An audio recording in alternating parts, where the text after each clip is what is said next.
How we doing, everyone? Welcome back to another edition of NASCAR's DFS Pick Show. I am your host, TK Nation. That is Mega Roll 31. We are the FSI boys, coming in off of what was probably the biggest disaster on dirt I've ever seen. The Demolition Derby, that was the race last night. Mega, I'm not sure if, alluding to the crash in the background.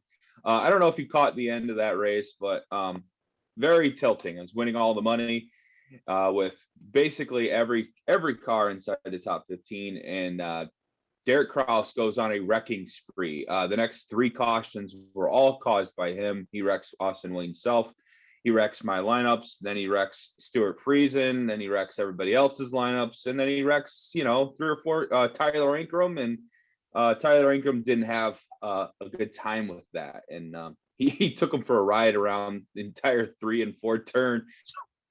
It was good to see it because I was pretty pissed about Derek Kraus wrecking everybody in the race last night. Do you know who the smartest driver in that race was? I mean, it was Michael Annett, because he said, "Screw this, I'm out of here. I'm going back and racing in Xfinity in Atlanta. I'm not even going through this. This is horrible." I mean, yeah. I thought you were going to say Norm Benning for basically just staying in the back and finishing 20th. Yeah, no, that was amazing too. But in all honesty, like looking at a lot of like Twitter feeds and like DM or like chats and stuff, like they said, like if NASCAR shortened this by like probably like 20 laps, it would have been a great race. It just was way too long, or gave him another set of tires. So, but anyways, we're not on dirt, we're on asphalt. The tires are going to be in our story today, and I don't think Xfinity has as many sets as Cup does. So,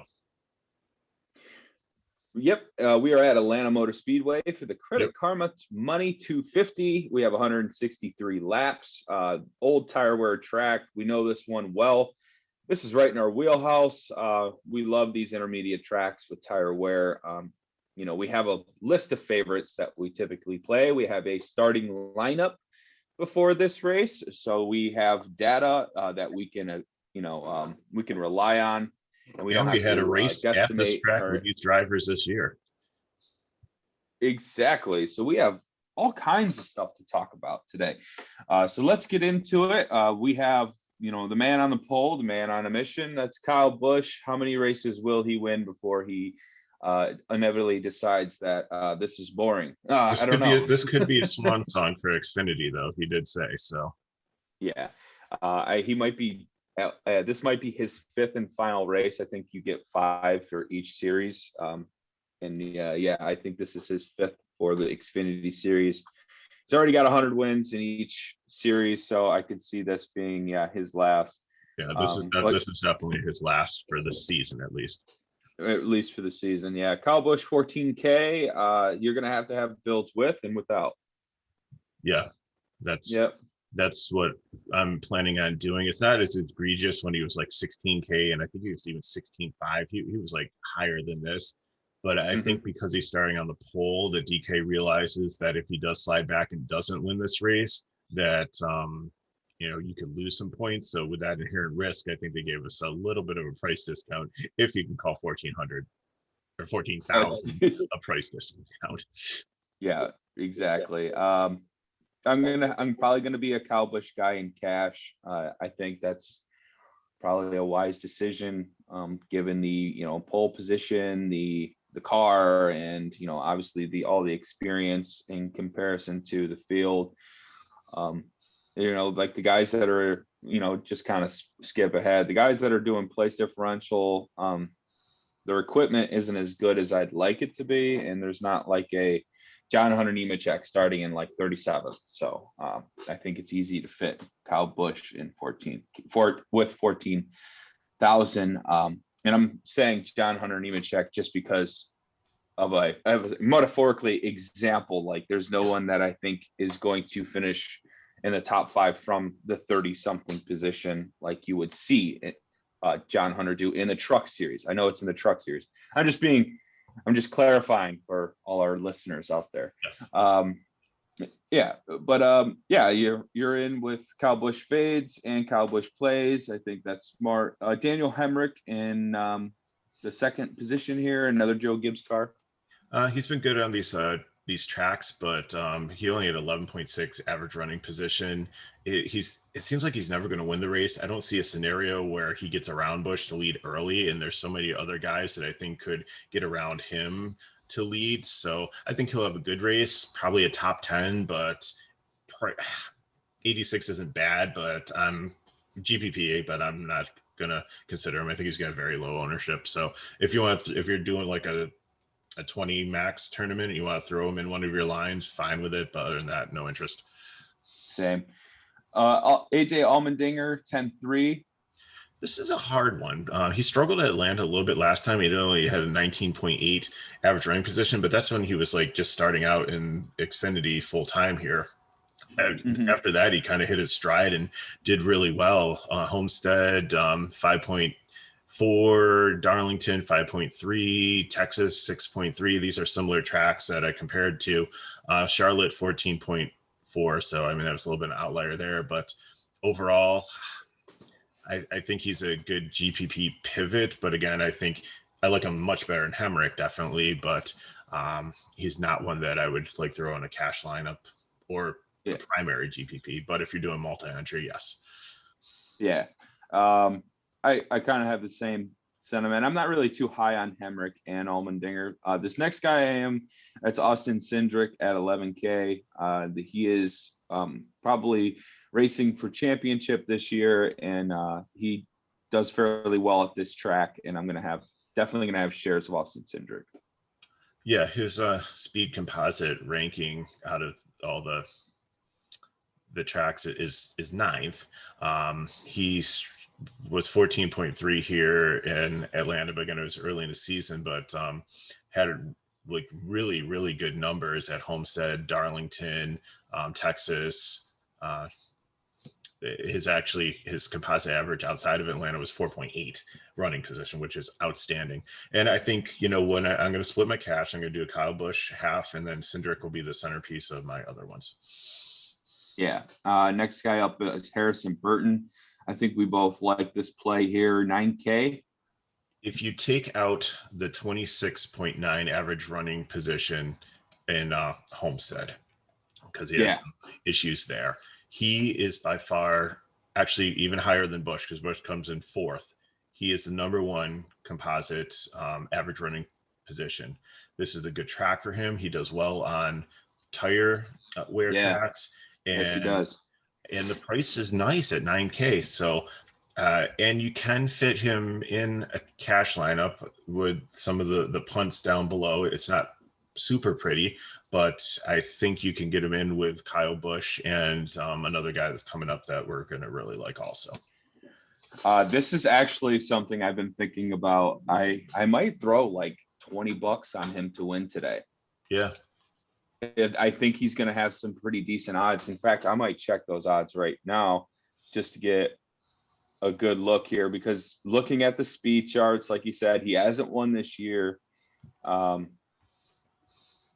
you, DK, for having that readily available. Oh, he's only plus 900. No, that's not a good bet. Well, if the books tell you anything about this play at plus 900, they think check your bonus options. You might be able to get like any random bet, like 50% or whatever, or parlay it with something. And if there's another like slam dunk today, I mean, you got a 50-50 shot at who's going to win the European Cup title. So, yeah, maybe I'll pair that plus 900 with Conor McGregor as the underdog tonight. There you go. But no, that's man, I was hoping to see, because Kyle Busch was in the field, I was hoping to see better odds, but that's not. That tells you he's one of the top four top four cars today.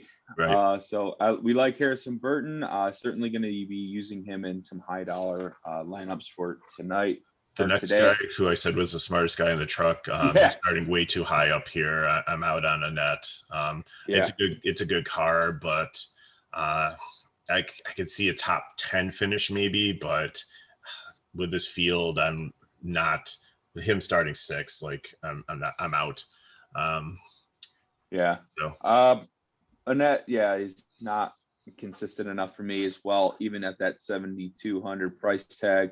to finish higher than 6th or around that position. I think he's best for 10th to like 15th at best is his finishing position, and that's going to lose you points and it's going to not pay off. Next up, we have Justin Haley, Colleague Racing, 8,400. He's got the ride in the Cup Series next year. He's going to have to get good at tracks like Atlanta. I could see him taking in this very seriously to show Colleen's his been really good at the mile and a half tracks. They've showed some good speed here. The only thing I can see him as a cash play. I think he's going to be highly owned. I like his price.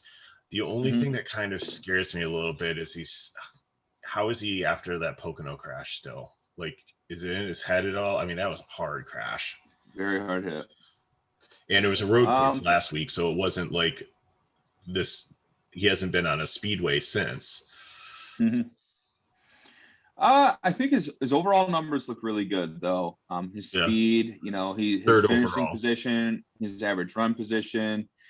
Yeah, I think shares for sure. I like him more than Allmendinger and Hendrick. I think, Kyle Busch, Cindric, Burton, Haley. I think that's kind of the favorites so far, as we've talked about in this top 10. Until we get to the next guy. Yeah, the next guy is a lock button for sure. Justin Allgaier, 10-6. That is not high enough for me to fade. Probably the chalk of the slate. That's right, okay. Because Kyle Busch was not in this race in the first time they ran it. It was Martin Truex Jr., and he dominated the field. And the only person that had anything for him was Allgaier. So if the setup is similar, then I think, definitely he's going to have a really, really good day. He had a 3.4 average run position here. Even last year, he tore up this track. He's dominant at high terror tracks, especially Atlanta. Do not miss on Justin Allgaier. Hopefully he keeps all the parts on that car, and he just does what he does, runs a normal race. He should do fine. Next up, we have Noah Gragson, 9,200. The wild card of all wild cards. Yeah, he had like a little bit of a dinger early in the race in Atlanta last time, but he still clawed his way back up into it. But he's too volatile. He's like always just a GPP play. He's like, in each series I have it. Like Austin Hill is my GPP play always in trucks. Noah Gragson is my first guy in GPP in Xfinity, and Kyle Busch is usually in Cup. So, yeah, that's funny. You said Kyle Busch with Cup. I follow I play Byron and Busch in Cup just every week, no matter where they start. Noah Gragson, probably 10% in like a 50 max, or maybe a stray GPP for low ownership. The price is nice. Yeah, the price is the good. car and the talent is there. It's just the driver keeping it in one piece. Exactly. Riley Herbst rounding out the top 10 here. Stewart Haas Racing, 7,500. Go ahead and break this down. Yeah, I don't know. I see a lot of love for him. Go ahead and break this down with your play in the next. Yeah, the guy right below him, Jed Burton, I would rather take him. Now I look at Riley's composite; it's 6 overall.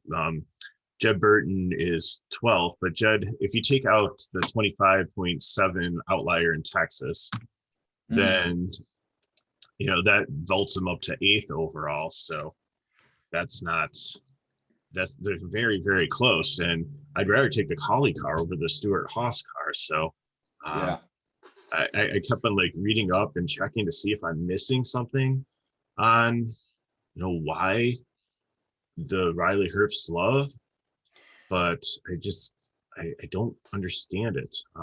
He's been driving better of late. I would say. Yeah, let me. Riley Herbst. He's had 5 top 10 this year, so like overall, like he's having a decent season. But I'd rather take Jed Burton, I think, in the Collie car. Yeah.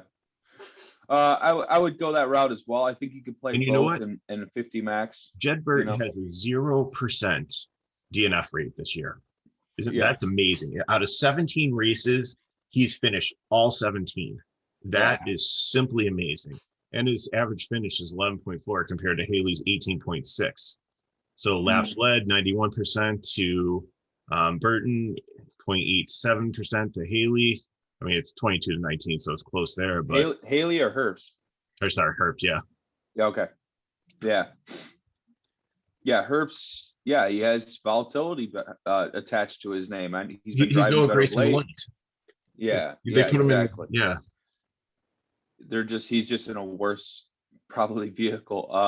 But the price tags are nice, and that is the reason why people will be flocking to both these plays. Atlanta is a race where not many people finish on the lead lap. That is also something to think about. So track position is king. If you keep your tires and you keep track position, typically you're going to stay on the lead lap. And these two drivers with these price tags are going to be able to have the track position early, going to be able to save tires early. So that's why they're going to be highly owned. And I don't mind the Burton over Herbst call. Next up, we have Brandon Brown, everybody's favorite value, is now in the 8K range, 8,200. Has this changed your stance on Brandon Brown? I think he's a GPP. I mean, he could be a top 10 car, and he has been. And he's the one where like, wow, we're not going to play him because he's starting too high up. But then, the pricing was better. Then he was like more 6K, 11.1 average running position. Homestead was his only hiccup. He crashed early in that one and like really devastated our lineups, if I recall, because he was in a great position and got knocked out early. But that's life of DSF sports. So, I think he's going to have low ownership, and I think he's a GPP play here. Mm-hmm. I would have to agree. I think the other two are going to be highly owned because of the price.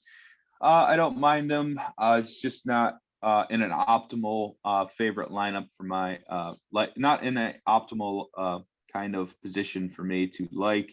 Next up is Brandon Jones, 8,800. I think I'm just going to cross this name off my list and not feel too bad about it. I got to make a case for him here, okay? Okay. In Atlanta, he got wrecked by Brett Moffitt. So, like, we can't hold that against him. But Homestead, average running position was 5. Like, his average running position was 9. If you take out like the Atlanta race in similar races here, and his current form has been better. Again, he is aggressive. He did find wrecks, but recently he's been better. So 88's a little high, but I think you couldn't play him in cash. But I think definitely a GPP play. I think he's in the conversation. He's not a fade. Okay. Next up, we have Tommy Joe Martins, 5,500. 14th is too high for me. I know he's a fade, but he is going to have such a high ownership just based on his price. Yeah. And I don't think people understand. They're like, oh, Tommy Joe Martin, he's decent. There's no way that with an average running position of 18th, and that's like best case scenario. I mean, he was top 10 in running position in Atlanta no, he wasn't actually. He was 16th. So, but his averages in tracks like this are 23, 22, 21, 20, 21 overall. It's just, I don't see him scoring. Yeah, I don't see him scoring more than 20 DraftKings points. No. So I'm not going to play him. Yeah, there's other punts that are much better. I'd rather, as we get down to it, like Jay Buford is $100 less, and he's starting 27th. I'd rather have him. Exactly. I mean, if Tommy Joe Martins finishes where he starts, he'll pay off his price, but that's too risky. Right. So it's not worth the high ownership. I'd rather be off that train than on. Right. We have Matt Snyder for Richard Childress Racing in the number 2. I like this car on intermediate track. Yeah, I like this car on intermediate tracks. 7,700 is not a terrible price tag either. Could be a top 10 car. I have him finishing 12th. Mm-hmm. So. Yeah. 15th starting position. I don't think that's terrible as well either. I think he at least gets that, but I think he has the potential to get up like 2 or 3 more places. Yeah, when Maya Snyder doesn't have to make right turns, left turns, right turns, then I'm all for him. Keep this guy turning left, I'm in. Not a good road course racer, and not much of a. I mean, is he okay? I don't know if he's any good on short tracks, but this isn't a short track. So I like Myatt Snyder on intermediates. I'm going to continue to roll out that Fury. 7,100 for Ryan Sieg starting. No, this is a tough decision here. Okay. And I think he's going to have It very is. high ownership because people are going with the narrative. And the narrative is that he needs to do really well here in order to make the playoffs. He's right on the cut line.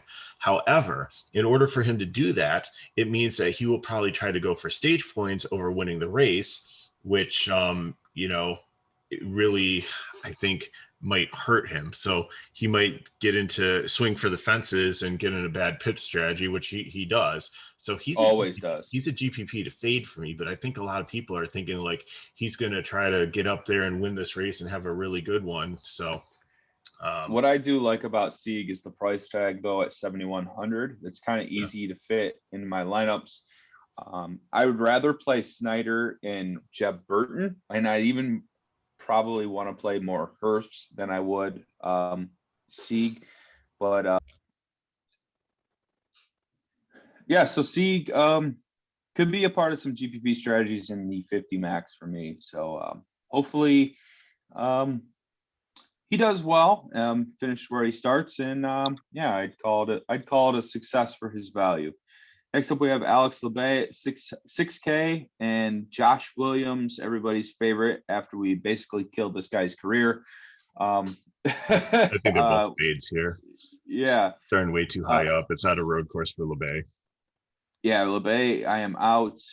Josh Williams, seemingly haven't played him since we called him the most consistent value in Xfinity, and he hasn't had a top 20 finish since. I don't know. Josh. Yeah, we really dropped the ball for you there. Both with DGM Racing. Gonna be fades for me as well. Jeremy Clements, 7K. This could be a good pivot on ownership off of Sieg. Yeah. Your thoughts? Yeah, definitely. I think he's had almost a top 10 running position here. I have him finishing the race 13th, so that's gaining about 6 points. And his on the similar tracks, his average running position has been 17th. So you know, that's a couple spots. I think he's got the consistency to do this. Yeah, he is a friend of the show for sure. We play Clements week in, week out. He is a single team, so he is primed and ready to roll for us here at Atlanta. I'm going to be invested into Josh Clements in high dollar exposure, so hopefully he has a big day today. Brett Moffitt and for our Motorsports at 7,800, coming all the way from Iowa, Knoxville, Iowa.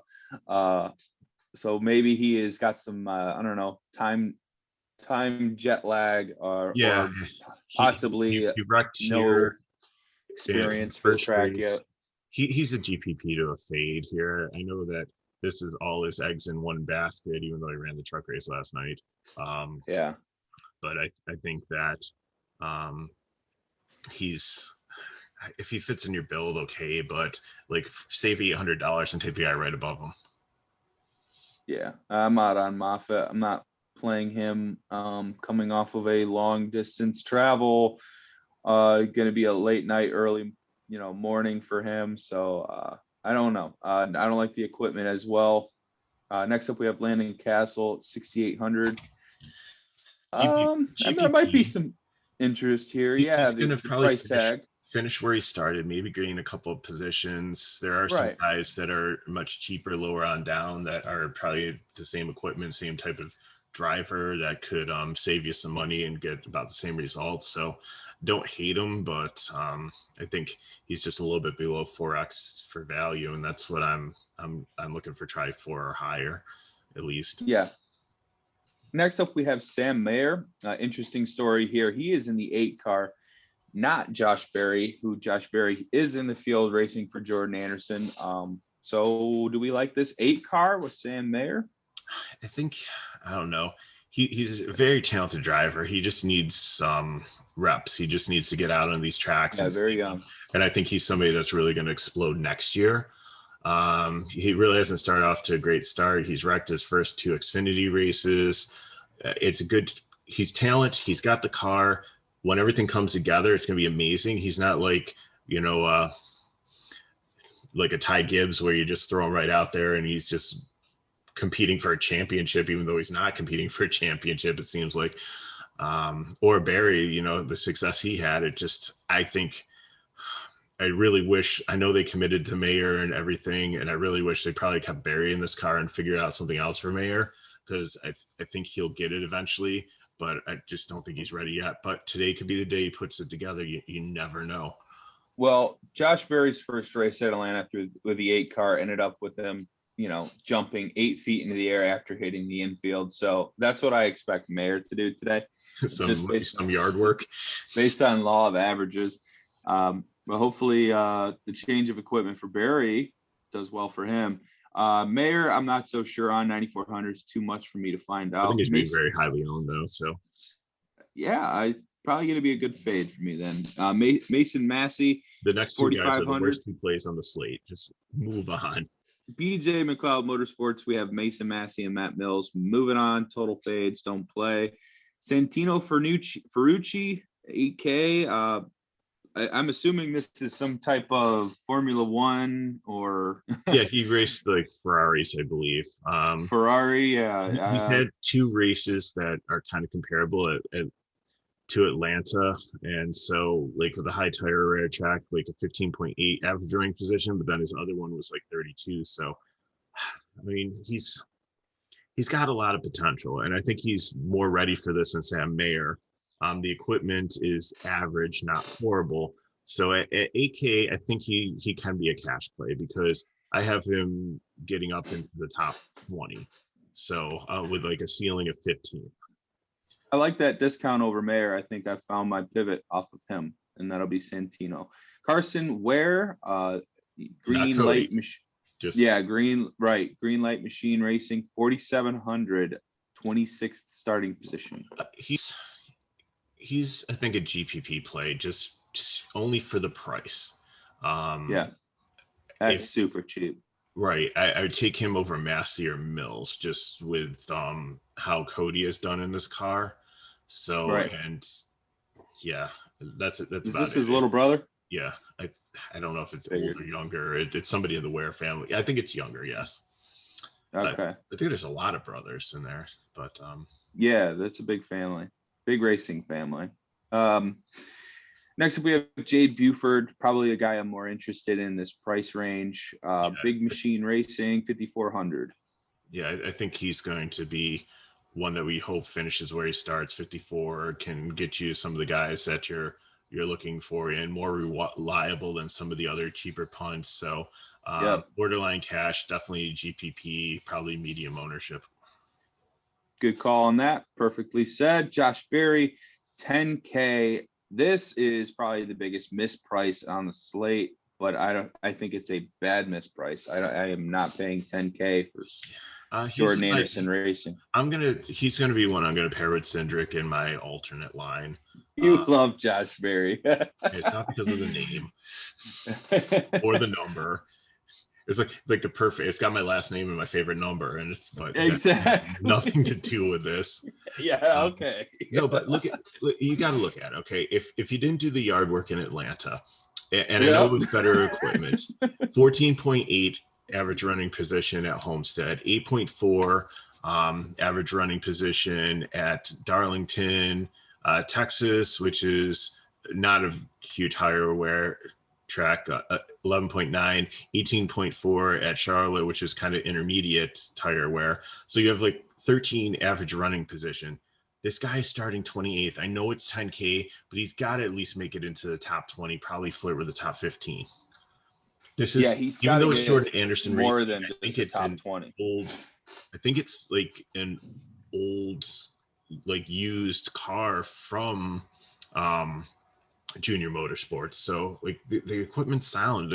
Jordan Anderson's cars have been fast no matter who's been driving them. They haven't always gone the right direction or ended the race, but they have shown speed at times. I will say Josh Berry is a talented enough driver to make it. And he did pretty well last night in the truck race in dirt. I mean, if until you he had got taken out. Car, I was going to say, if you had a clean car at the end of that race, you weren't in it. Yeah. So yeah, you were Michael and that. Yeah, exactly. You're Michael Annett. You're not even there. You put the car on the hauler. Yeah, I don't know. Josh Berry is a really good race car driver, and I should be taking this more serious. And now that I look at it, if I play him over Allmendinger, I can get place differential and then not have to worry about Allmendinger getting some laps led and finishing where he starts. So I could see myself ending up with Berry in maybe And the other thing you got to maybe like consider the with 50 max. the other thing you got to consider with Barry is he's not competing for a championship. So True. like where Allmendinger or some of these other guys got to stay out there for stages, he's one of the ones that could pit before that and then get the track position when they pit for their stage at the stage break and, kind of get ahead because it doesn't matter. He's not racing for points here. You've made a very solid case. We'll give you that. Ronnie Bassett, 6,500. The bass 90 player in the band with Tommy Joe Martins and Yeah, himself. Yeah, that is such a bass player name. 6,500. The 90 car is not a bad car for no, DTM. this is another. It's a little bit too expensive. If you want somebody that's going to finish where they started, take Carson Ware or Jay Buford. Yeah, I have no problem with Ronnie Bassett. He really doesn't have too much data to go on. But I think he probably could finish like definitely top 30, but with little upside. So a little too expensive, but I'm okay in a GPP. I think, the discount you get with Buford is the difference between fitting Allgaier and like, Jeb Burton if you're trying to do a 2v2. So, and you would rather have Allgaier in that case. So I think you nailed it pretty much there. Next up, we have Ty Dillon, our Motorsports, 9,700. You're going to have to pay for this place differential. Here's the pivot off of Barry. You're saving 300. He's a more experienced driver. The equipment is decent, and he's one that I'm definitely going to lock in with my. Yeah, I was going to play Ty Dillon. Yeah. He's going to be in the one that I don't have Kyle Busch in, where I'm building from place differential guys and taking Cindric as my stud up top. Yeah, definitely pretty much nailed it there again. Jesse Little, 4,800. He's back to where we can play him. Yeah, in the price tag, 4,800. I don't mind that. 27 is his composite. He's starting 31st. You might get 4 place differential points. He's not going to get you a 0. He's not going to probably lose you points. Even if he doesn't park it, he's going to play. He's going to do well. Even if he parks it, like how many points, like differential points is he going to lose? It's 1 per position, right? So it's going to be 1. 8. Yeah, and 40th gets at least like 1 point or something. So he might lose you 7 points, but I would rather play him than Tommy Joe Martin, who could potentially finish 24th and lose you 10 points, or something like that. Yeah, I think Jesse Little, if he races today, if he does race, he's going to finish where he starts. He's going to be a better play than Bassett. He might even outscore Buford or Ware. So it's not a terrible play for the price tag of 4,800. I think we finally get him back to where we can play him. Next up, we have Ryan Vargas, 5,800. The next 2 guys are fades. Yeah, Vargas, not a friend of the show. Joe Groff Jr., not having a good season. CJ McLaughlin. He raced for 66 last year a lot, but he really hasn't done anything much this year. 6,300, no way thanks. Too much. Like I think there's some potential there, but the potential for rust, I'm not paying 63 to figure it out. Nope. David Starr, Hattori Racing, 5,100. Now this is a good price for a solid car. Yeah, he's not in the whatever machine he was in the past couple of years. So right, so I could see him getting he average running position of 31st in Atlanta last time. The other track's actually at 25th. So if he gets, that could be 10 place differential points for 5,100. That's not bad. No, I don't mind him for that price tag at all.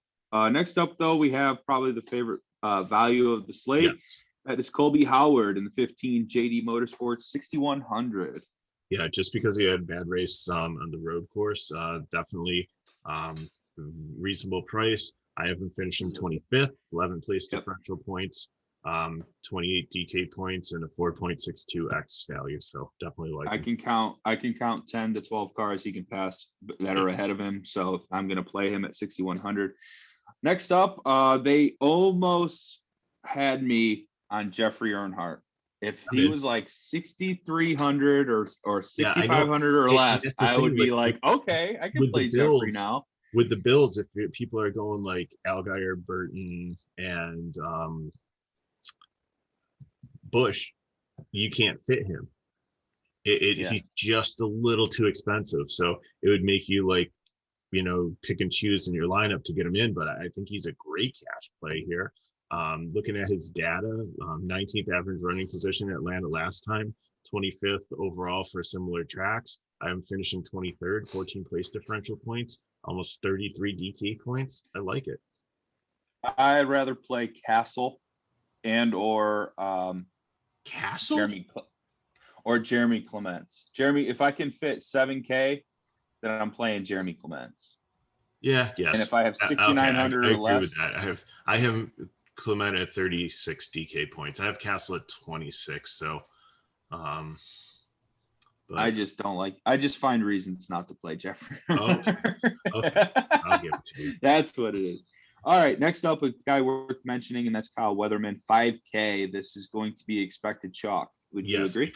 Because that 5K fits into a certain build to as the last guy in. So, and with place differential, he's been up and down. 28 average running position. I have him finishing 32nd.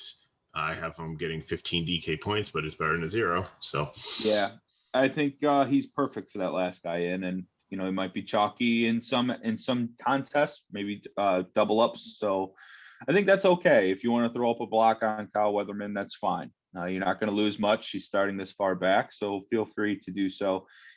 Bailey Curry is interesting. 5,900. I think he's gonna be chalk also. The people that have money to go up on Weatherman.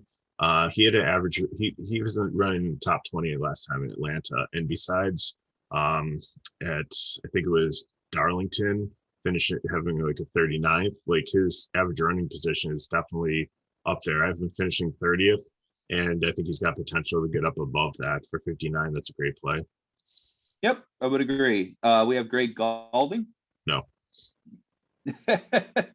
No thanks. 6,600 is there's a reason he's starting 40th. He's parking it. That's why. All right. Well, that'll do it for the player pool for the Xfinity race.